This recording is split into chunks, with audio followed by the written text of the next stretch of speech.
The week after elections, what a whirlwind. Zizi Kodwa got arrested and resigned as a minister. At some point, we were certain that the ANC DA coalition was going to happen and the MK party wasn't going to parliament. What a mess.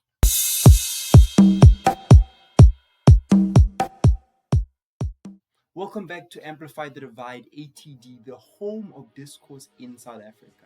And more importantly, welcome back to the Weekly Wrap. What is the Weekly Wrap? Just to give you a reminder, the Weekly Wrap is a place where we seek to understand, explain, and analyze all the stories that have South Africans in a frenzy over the past 7 days. And today with episode 2, we're going to wrap up all the key stories from the past 7 days since the elections, just to keep those of us who switched off from politics after elections in the mix. Today we're going to be covering 3 key stories. Firstly, former Sports and Culture Minister Zizi Kodwa getting arrested and having to resign as minister. Secondly, we're going to be taking a look at the DA-ANC coalition, why it was such a big story in every single headline over the past 4 or 5 days. And then thirdly, we're going to be covering a story that has happened and broken within the past 24 hours of the ANC-NEC meeting over the whole day on Thursday, and then the deliberations and the outcome that came from that meeting. Without further ado, let's get into the video. Zizi Kodwa, Sports, Arts and Culture Minister. Well, former Sports, Arts and Culture Minister. While all of us were reeling from the implications of the 2024 national and provincial elections, he was busy getting arrested and having to pay for bail. Well, I'm not a legal expert, and that's not the goal of ATD. I don't seek to give you this deep, intricate understanding of the law. The goal of ATD and the Weekly Wrap specifically is to explain all of these stories in the simplest way possible for you as the viewer to understand and be kept in the loop of everything politics in South Africa. And while this story is about former Sports, Arts and Culture Minister Zizi Kodwa and charges related to things revealed in the State Capture Commission, the Zondo Commission. And while the allegations are that between April 2015 and February 2016, while Zizi Kodwa was ANC national spokesperson, he received bribes up to the tune of 1.6 million rands from his co-accused Johan McKay. And well, according to the Hawks, Zizi Kodwa and his co-accused McKay were being arrested in response to recommendations in the Zondo Commission, where it's alleged that both parties were in violation of the PRECA Act, the Prevention and Combating of Corrupt Activities Act. And so what the Zondo Commission finds is that EOH, which is a company owned and controlled by Zizi Kodwa's co-accused, and McKay himself, make cash payments of up to 1.6 million rand to Zizi Kodwa during this time period. Now, Zizi Kodwa's argument is that these are cash loans from his friend McKay. And we even see that there's an allegation that he uses 890k from this 1.6 million to buy a Jeep. But these are all just loans from a friend. But now the interesting thing about these loans is that they coincide quite clearly with the time period where SITA, the State Information Technology Agency, takes out tenders, and somehow miraculously EOH is shortlisted and part of the companies that are able to get these tenders. So effectively, the allegation is that Zizi Kodwa was bribed from EOH and McKay himself to use his political influence to get EOH to allow EOH to win the tender. Now, onto the political analysis of this story. Interestingly enough, I think Zizi Kodwa is going to benefit from the mystique of the moment in South Africa right now. What do I mean? I mean that in any other time period, in any other month, the story of an ANC minister being charged, arrested, and having to pay for bail for corruption charges would be the story of the month. It would be all that would be on our lips. But because we are so focused on these coalition talks and who becomes the president and who becomes the Speaker of Parliament and how government will be formed, we've sort of allowed ourselves to take an eye away from this case, which I think will benefit him in the long run. It will allow him to sort of disappear into the quote-unquote sunset. It will allow him to disappear into irrelevance and deal with this case behind closed doors. The media will not give him as much time because we're so busy with these coalition conversations. And I don't believe this benefits the Ramaphosa camp in any way as well, because the campaign of the Ramaphosa camp has been this idea of fighting corruption, this renewal project, and I don't think this benefits them. I don't think the story of a minister being arrested and charged benefits them, because it didn't help them when the Speaker of Parliament was arrested and charged 2-3 weeks before an election. So, and we saw at the polls that the voter, the electorate the electorate just doesn't care. The timing is off and the voter doesn't care. However, there is a fundamental question that we have to begin to ask about the ANC and how systemic the corruption is within that organization. So much so that a minister and a speaker of parliament can be arrested within a month of each other and charged with corruption, all within the space of a month. Now, my parting shot is this.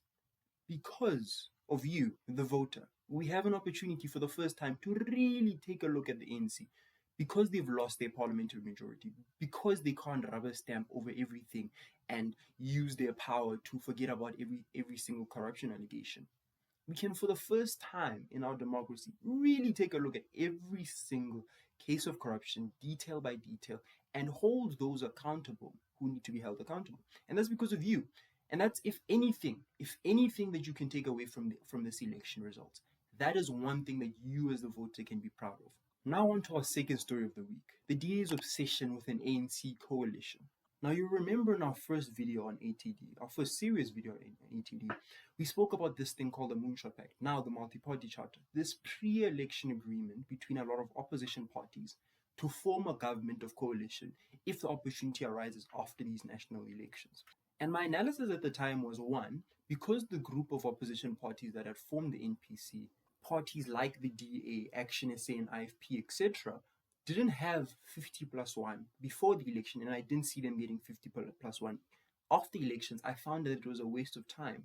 But secondly, just from basic political understanding and theory, you do not make a coalition agreement before you've heard from the voter. The idea of a coalition is the idea that the voter has said, you guys can't do this all on your own, so you guys must all work together. That's the idea of a coalition. So making a pre-election agreement in regards to coalitions seemed like a waste of time. And you'll remember that during the campaign, as the campaign sort of started to slow down, we got closer to election day, this idea of a DA-ANC coalition started to be spoken about within the media a lot more often. Whenever you asked a DA member, a DA leader specifically, about the idea of a coalition with the ANC, the word was always, we'd do a coalition with the ANC of Ramaphosa. And sort of they were both flirting with each other. We also heard a lot of ANC veterans speaking about that in that same tone. And what we saw now after elections is that that's the same tone that they're speaking about, and that as we've gotten in this past 7 days, that's become sort of the buzzword. An ANC DA coalition. John Steenhuisen spoke about it. Helen Zille has spoken about it. A few key ANC members have spoken about it, and that was sort of the word around the street. And what we saw with that was that now the MPC has sort of broken up into pieces. The Action SA left the MPC. I saw another party, I think UIM left the MPC, all these different parties, and the MPC, like we said in the beginning, was a non-starter and is going nowhere. Now, in this part of my analysis, I think this is a lesson for every single political leader in regards to the age of coalitions that we're going into. You cannot participate in the game of horse trading before you've seen what what cards the voters have dealt you. It is a waste of time and it is a waste of energy. Now on to the DA's obsession with having a coalition, specifically with the ANC of Ramaphosa, as they call it, and sort of having a closed boys club at government level. My fundamental issue with it is not even the difference in ideological principles that they might find, where the ANC is more about transformation and affirmative action in forms of BBEEE and the national minimum wage, and the DA is sort of opposed to those economic policies. I don't think that's where my analysis will lie. There's enough analysis out there about that. My analysis lies in this one point. The DA spent the better part of the past year campaigning on this idea of rescuing South Africa. But who were they rescuing South Africa from? The DA consistently said they were rescuing South Africa from the ANC in the first instance, and in the second instance, a coalition with the ANC, EFF, and the MK party. That was sort of their message, rescue South Africa. You saw the posters everywhere. Now, of course, the ANC working with the DA will be the ANC turning on their back on a huge part of their electorate, which might be a problem for them. But I don't think enough analysis is being done about how this will be the DA turning their back on a huge part of their voter base. We must understand something about the DA voter base. The DA voter base is quite different to voter bases of the EFF or maybe the MK party. what you might find is that the voter base of the EFF and the MK party and a lot of other small opposition parties is that it's a disgruntled ANC voter. It's a voter that has voted for the ANC in 3 or 4 elections and hasn't seen change. As such, they'd move over to the EFF or the MK because the ideology is quite similar. But the DA voter over time has been shown to be someone who fundamentally believes in the policies and principles of the DA. They believe in the idea of capitalism and the economy and markets, things of that nature. And in my view, a shift to working with the ANC at a national level in hopes of grabbing working in government at that level will fundamentally hurt the DA in the long run. It will fundamentally mean that the DA voter will feel betrayed if a DA-ANC coalition, specifically in those two parties working together. I do believe that it will affect the DA more than it does the ANC, because we must remember the ANC is this sort of broad church of policy. There's a lot of people within the ANC that are so market focused to believe that capitalism is the only mode of the economy. But there's a lot of people within the ANC as well who are so communism, socialism based, who believe in those ideas. So as a broad church, they'd be able to reconcile those ideas within the ANC. Whereas the DA has one policy position. It's not a broad church of policy. So when you say to that DA voter that no, we have to work with the ANC for the time being, I don't think they will be as understanding. And I find that in 2026, when we go to local government elections, if the DA works with the ANC and they seem to sort of be these partners, and maybe you find a situation where Helen Zille and John Steenhuisen are flirting so much with Cyril Ramaphosa, they might think it's working for them in the time being, but long run, in 2026 and even 2029, you might find a situation where they are hurt at the polls. And then, regardless of how good their governance is, it might hurt them in places like the Western Cape, hugely more in Gauteng, and nationally as a whole. So you might find a situation where 2026, the DA voter goes, no, you guys are fundamentally going against everything we voted for you in the first instance, and then they will go back to their more conservative voter voting for VF Plus or any other small opposition party. And I don't think enough DA thinkers are asking themselves that question within their FedEx, which is their highest decision-making body. Now, on to our final story of the day, Ramaphosa and the ANC-NEC's overnight meeting. Over the past 24 hours, we saw the ANC-NEC holding a meeting. What is the ANC-NEC? The ANC-NEC is the National Executive Committee of the ANC, their most important decision-making body, holding a meeting to decide what are they going to do after these elections. And yesterday, they were in a meeting all day up until 10:30 at night, as the country waited with bated breath to hear what they wanted to do, what the ANC's move was going to be, and effectively what the country's move was going to be. Whether the ANC was going to go into a coalition with the ANC, with the DA, or whether the ANC was going to go into a coalition with more left-leaning parties like the EFF or MK party. And we saw Ramaphosa's NEC make a decision that is probably in the middle of these two extremes. We saw the NEC decide to form what we call a government of national unity. Now, what is a government of national unity? A government of national unity in our context was first introduced and spoken about in 1994 in former President Mandela's first administration. What is a government of national unity? It is sort of this mixed masala group of parties all working together to form a government. So what you might see in a practical sense is that you might have an ANC minister, DA minister, an EFF minister, an IFP minister, a Patriotic Alliance minister, all working together within one government. You wouldn't have a one-party dominance, as you'd like to say. So what we must understand is that this is not a constitutional term necessarily. It is nowhere found in the Constitution where it says this is what it means to form a government of national unity and this is how you practically implement it. It is a coalition just by a different term. But the goal of a government of national unity in its first inception has always been to go about nation building, which I fundamentally believe this country does need. We found ourselves in a position where South Africa doesn't know what its identity is anymore. You don't have an idea of what the social values are, what South Africans believe needs to happen within this country. You just do not know.